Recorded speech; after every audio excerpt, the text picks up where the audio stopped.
So, I truly find it such an honor to be considered not natural.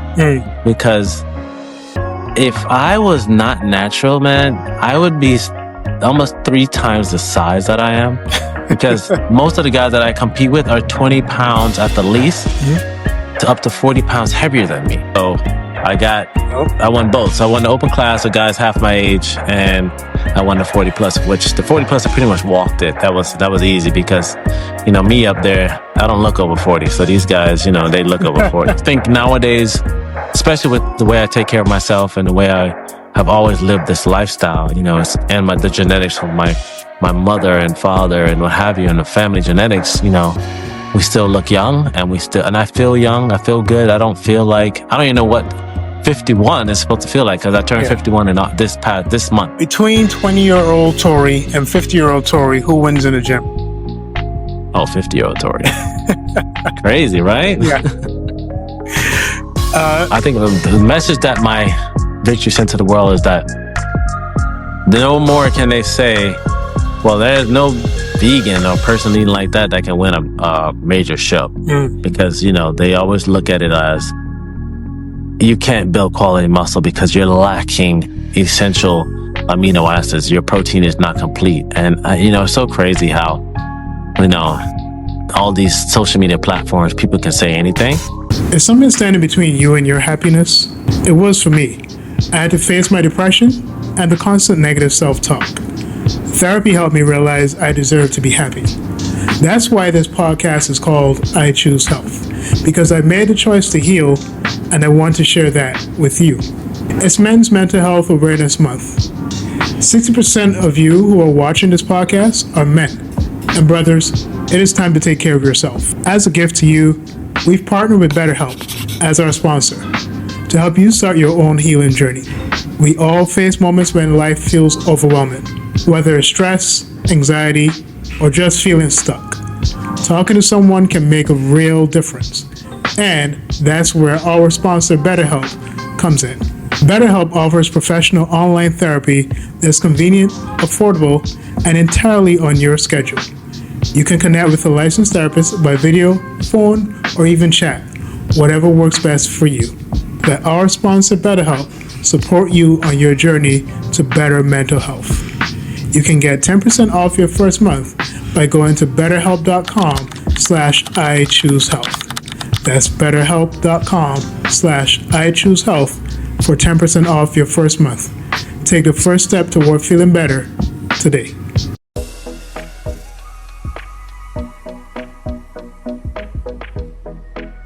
Hi guys, welcome back to the I Choose Health podcast. I'm your host, Stephen Leslie. Guys, mark it down. May 2025, 50-year-old vegan bodybuilder Torre Washington stepped into Las Vegas and walked out an IFBB Pro in the men's physique 40-plus category. For all the doubters, all the haters, this is our vegan crash out show. All right? If you know how Biggie started Juicy, we're on that same energy right now. Right? It was all a dream, but Torre made it a reality.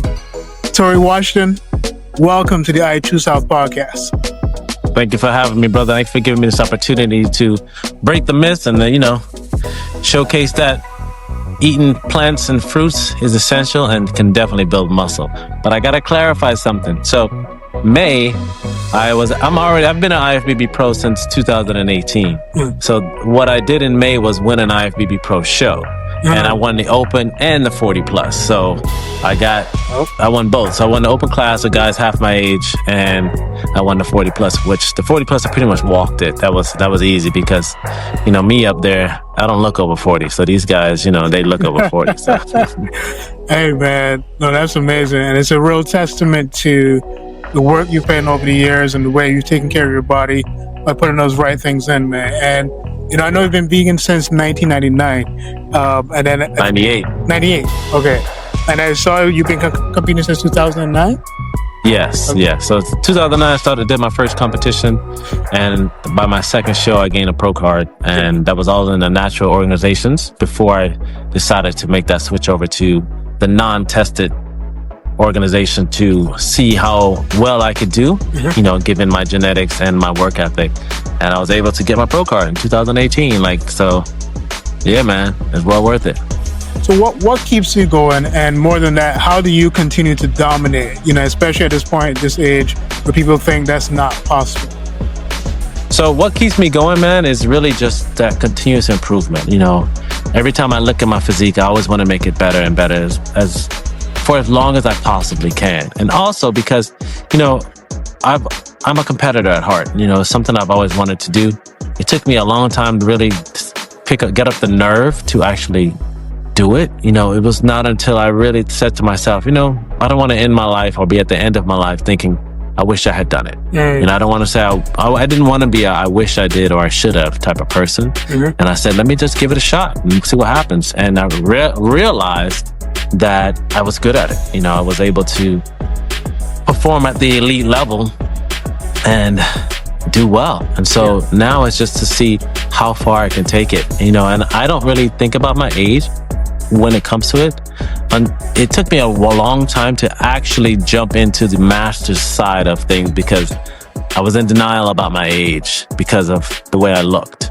And I recognized that sometimes when you start doing your age, they recognize you as that age and they almost don't give you a look when you do the classes that are younger because they want to give the younger guys more room to make the sport grow. And I get that, you know, I totally understand it. But, you know, this year has been a little different because we've had other guys that I know within the sport who are 50 years old, you know, win big shows and now are going to the Olympia to battle with guys half their age, you know, so it's definitely doable. I think nowadays, especially with the way I take care of myself and the way I have always lived this lifestyle, you know, and the genetics of my mother and father and what have you, and the family genetics, you know, we still look young and I feel young. I feel good. I don't even know what 51 is supposed to feel like because I turned 51 in this month. So, well, happy birthday, man. Thank you, man. Thank you. So, you know, the question that a lot of my friends have, especially not my non-vegan friends, they always ask, hey, is he natural? And if so, what's been your routine to keep your strength and appearance on point decade after decade? So, you know, I truly find it such an honor to be considered not natural. Because if I was not natural, man, I would be almost 3 times the size that I am. Because most of the guys that I compete with are 20 pounds at the least to up to 40 pounds heavier than me. And that's because they are enhanced and, you know, they are utilizing it. It took me a long time to actually even start consuming protein powder and creatine. I thought that was unnatural because I wanted to just get everything by food. And it's not until I hired a coach and the suggestion of going higher in protein made me recognize the fact that I need to supplement protein in order to, because of the carbohydrates, you know, there's a routine of carbohydrates low, protein high to therefore prohibit muscle loss and catabolic state and create more of an anabolic state. And I just been doing that, continued to do that. And I've started just continuously seeing growth. I was getting better. And I look at myself from when I started competing in 2009 to now, and it's like 2 different people.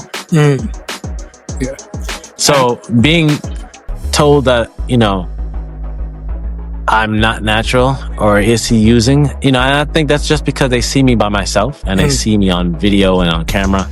It's as I said, it's an honor, but if I was on drugs, you wouldn't be talking about me like that. They'd be saying, damn, you know, this guy's winning Olympias. You know, he's a top guy in the game. They'd be talking differently. And then it's like, oh, they wouldn't even ask because they already know then because I would be winning a lot more shows. With my genetics, it would happen all the time. You know, so now with my genetics, I'm just smaller.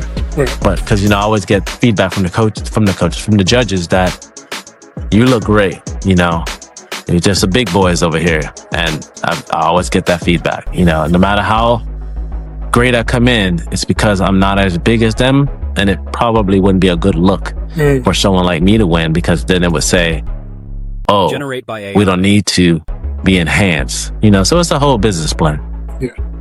So, Torre, you're 51 now, and Yes. been vegan for over 25 years, still out posing guys half your age.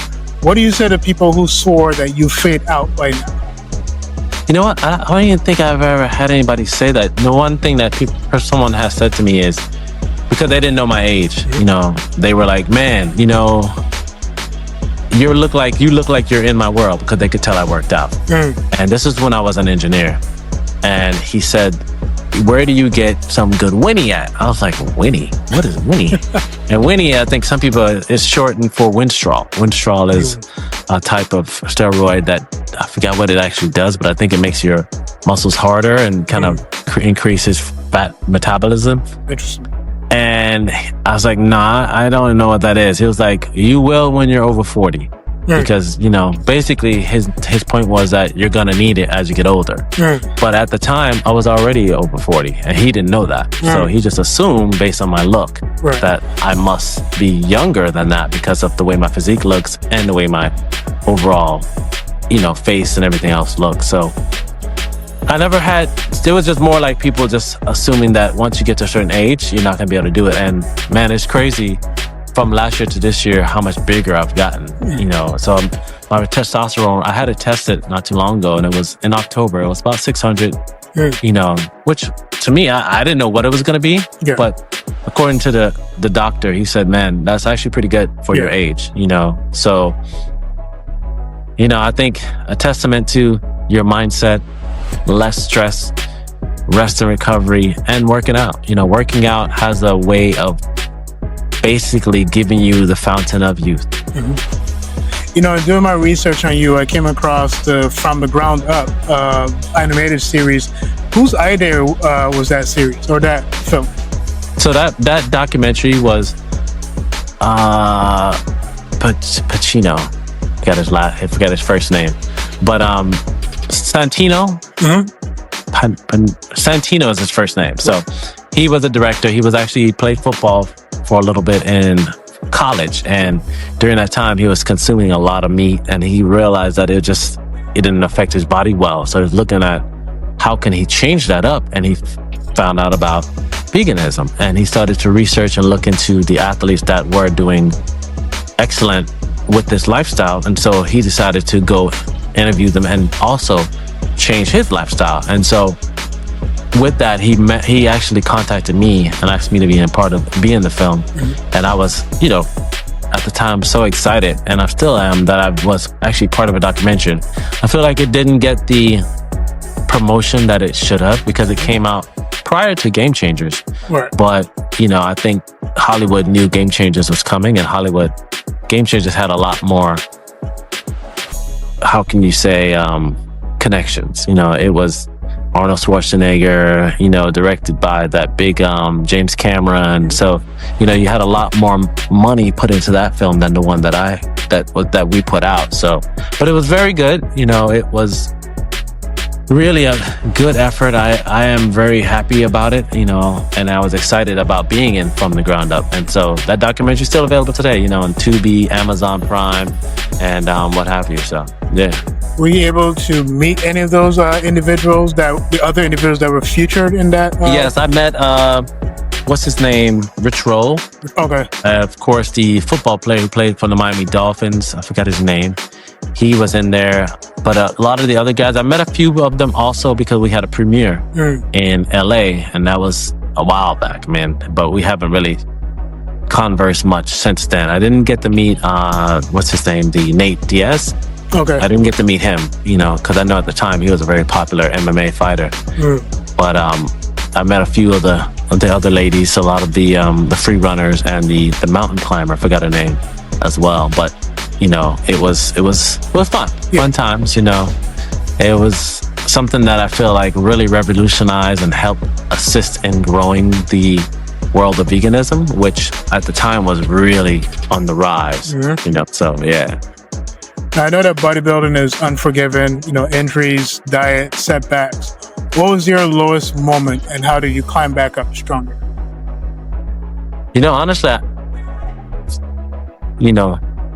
much praises to the Most High and the universe.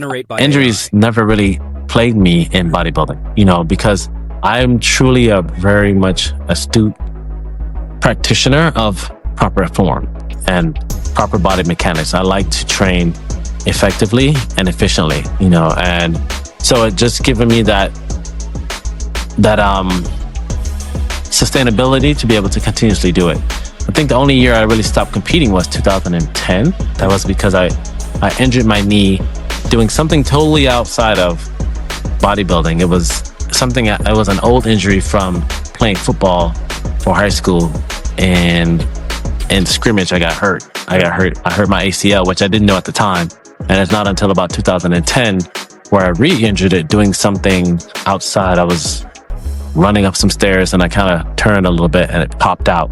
Went to get an MRI and they said, yeah, your ACL didn't heal properly. It looked like you had a damage before, and so they repaired it. And that was my only time out. After that, man, I was competing every year.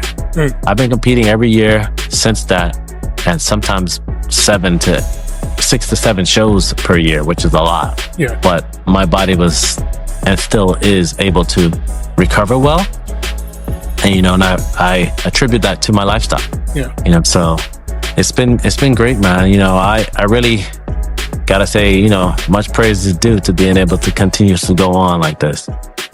So as of July 6th this year, I've been vegan now for 18 years. And Nice. I imagine that, you've been a vegan longer than I have. And I imagine that you've gotten this question time and time again, right? Where do you get your protein? That's the one question every vegan hears. At this stage in your career, do you laugh, do you educate, or do you just flex when that question comes up? I do a bit of both, of educate and laugh, because I honestly don't get where. I get more of like, so what's your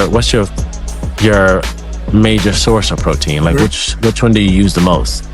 Because I think now they recognize, okay, they're getting protein in, and people are starting to comprehend a little bit about nutrition. So, and usually, in that case, I'll start with one of my favorites is seitan, and then fava bean tofu, which has been new on the scene, but it's made a lot of waves because of the fact that it's just protein, 0 fat, 0 carbs. And I think that shocks a lot of people when they find out about that, because I've always eaten tofu because it was pretty much a staple from back in the days, because there wasn't much else out there, at the time. And so soy has been in my life since I was born. Like, my mom raised us vegetarian, and then so she fed us soy milk and things like that. But that's what I get, man. And I just have to do my best to educate a little bit, because nowadays everything's at your beck and call. You have a supercomputer in your hand, and people can just look it up and find out what sources they can have. But I do understand that at times having the referral of a real person helps people to understand it more than just reading it on a page or from an article, what have you. What's your background? Because I think even going back to the late 90s, like, veganism was not that popular. So for your mom to have that insight to raise you guys vegetarian, it's pretty interesting. So I was curious as to what your background is. I'm from the Caribbean, and I grew up with a particular religious background where I became vegetarian at 11, vegan at 17. So I'm just curious as to what your background is. So my mom's Jamaican.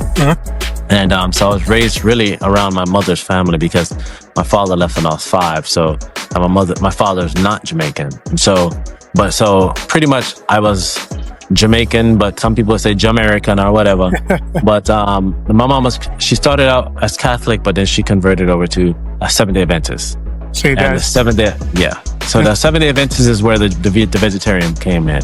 That makes sense. That's my same background. Grew up Seventh-day Adventist as well. So, us adopting a vegetarian vegan diet was just something that was very common for us. So. It's interesting. It's back then, Seventh-day Adventist vegetarian lifestyle was very much a particular part of it all. It was a key. Nowadays, they make different decisions. They're like, you don't have to. And it's like, but yeah, it's. I feel like the experience has become very watered down now. Yes. I mean, it's unfortunate. I do think, and this is not to be a promotional bit for Adventism, but I do feel like as an organization, they had an ability to impact a lot worldwide. And just for the fear of standing out too much, I think, they kind of just blended into the background.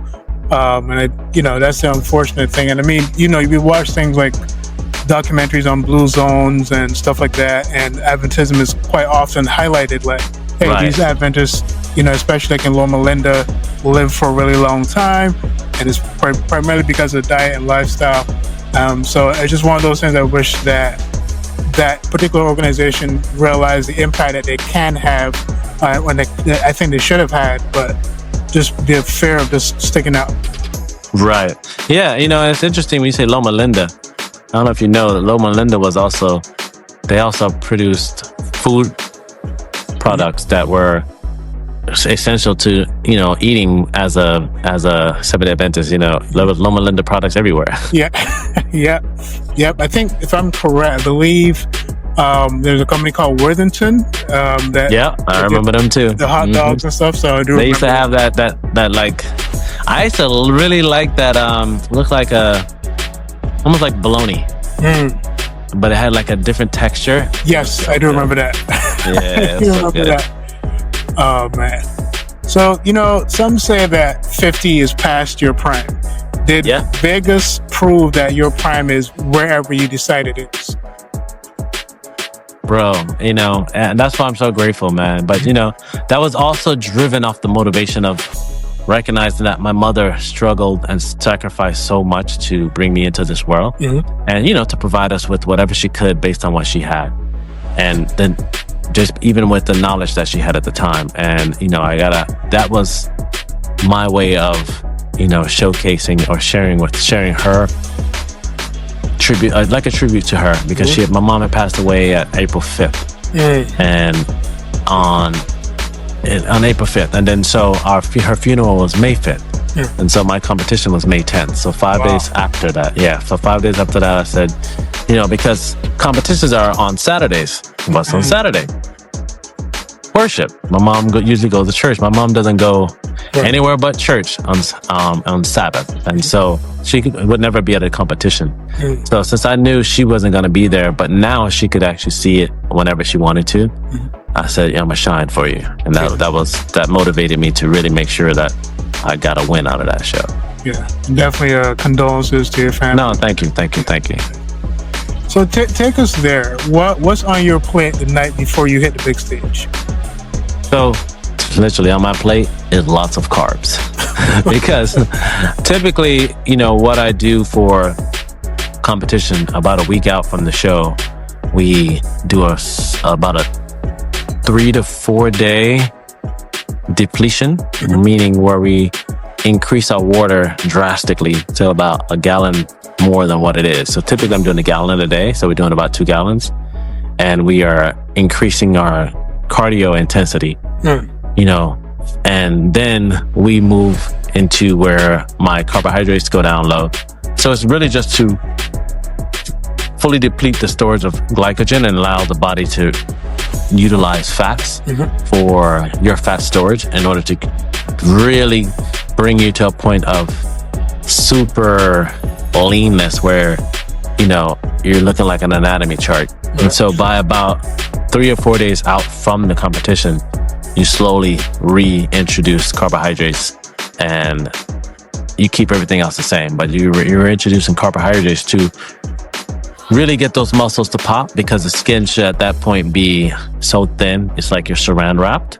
And now you're starting to get to a point where your muscles are taking in all the nutrients, and it's almost gorging, and they're just filling out.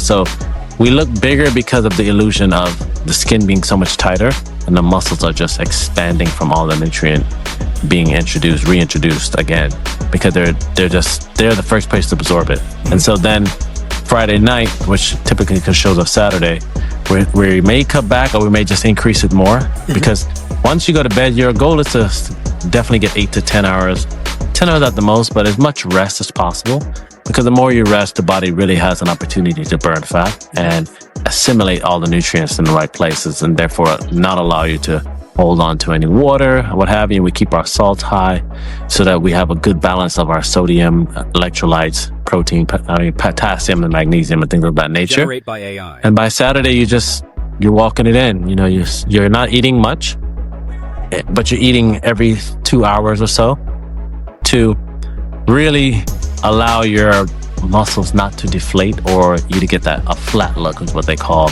is where the muscles don't push against the skin hard enough. You know, because the more your muscles push against the skin, the better you look. You can actually look like you have more detail. And so, but detail with a low fullness of size as well. And yeah, we just kind of take it day by day, and we'll take it hour by hour per se.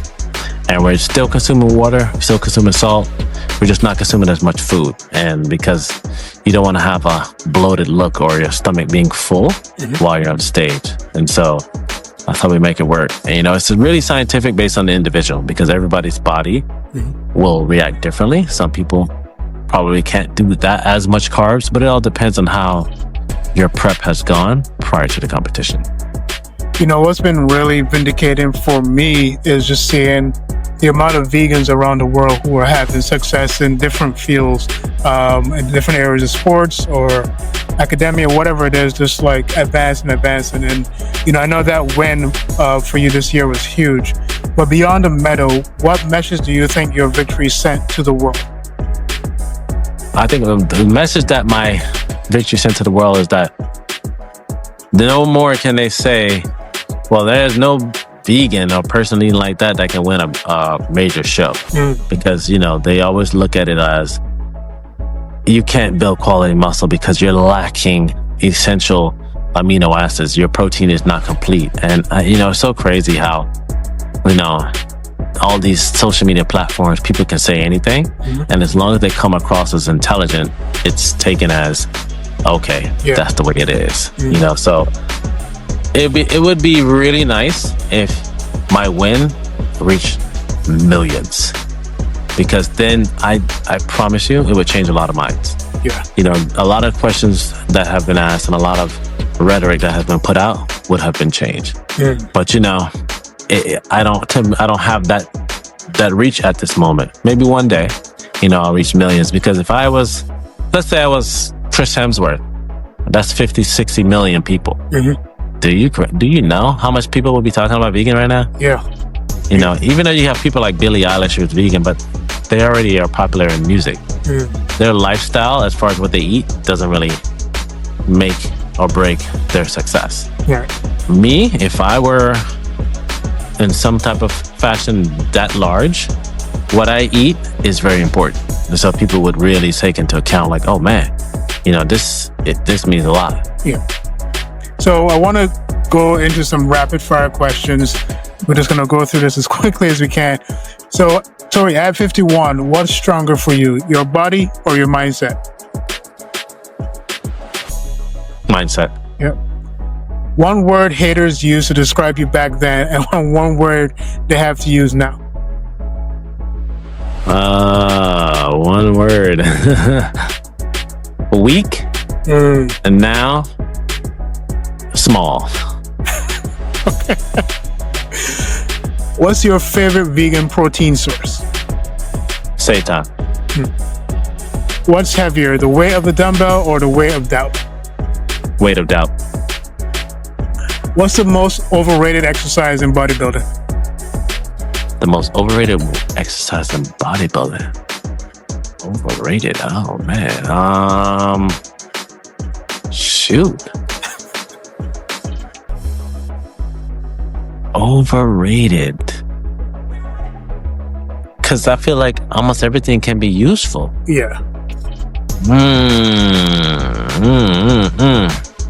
Maybe bench press. Okay. If you could eat only one vegan meal forever, what would it be? Spicy seitan with Japanese sweet potatoes. Sounds good. All right, what's your stage pump-up song? All right, what's blasting in those headphones? Nothing, because I don't need music.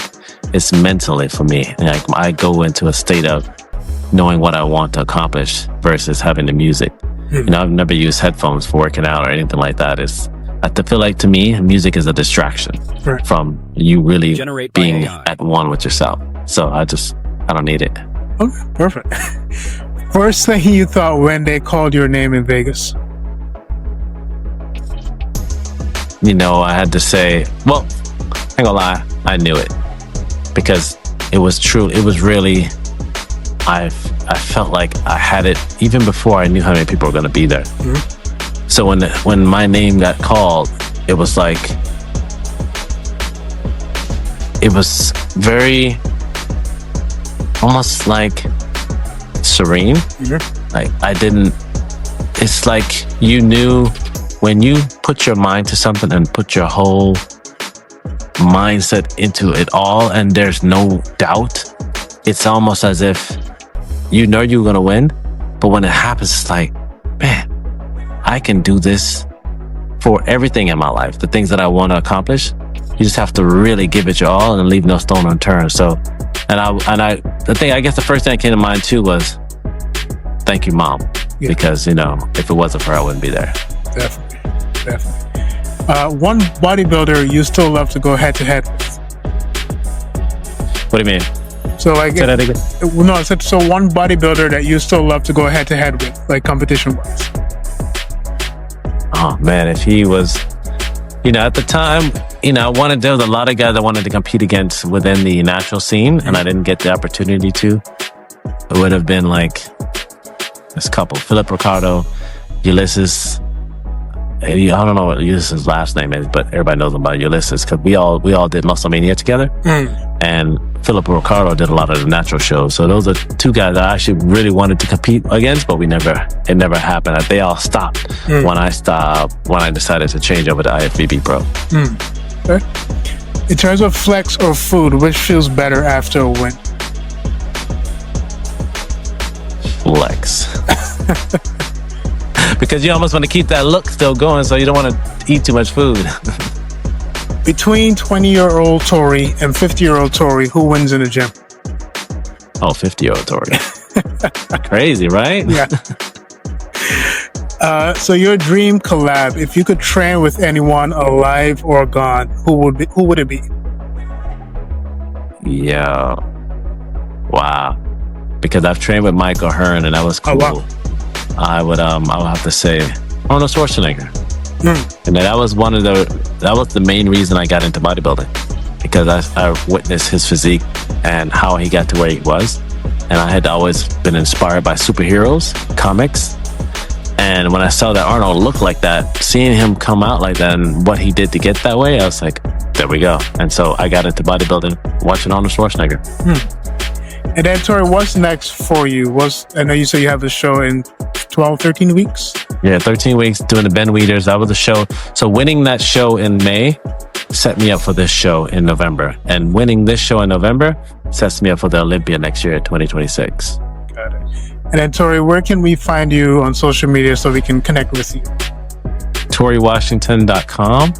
I also have online coaching for people that really looking to change their physique, want to be re-engineered by an engineer. I was an engineer, and I still use that technical skills to really design and redesign your body. And it's engineeredbytorre.com. Also, you can find me on TikTok. You can find me on Instagram, all by Torre Washington. Instagram is Torre.Washington. Official Torre on YouTube. You know, so I'm everywhere. And every platform other than, which I got to get on, is the one that I don't hear much about. I guess the Pinterest. Is that still going on? I'm not on Pinterest, but but I'm on LinkedIn too. So I'm on everything under my name. Perfect. So yes, that's how you can get to me.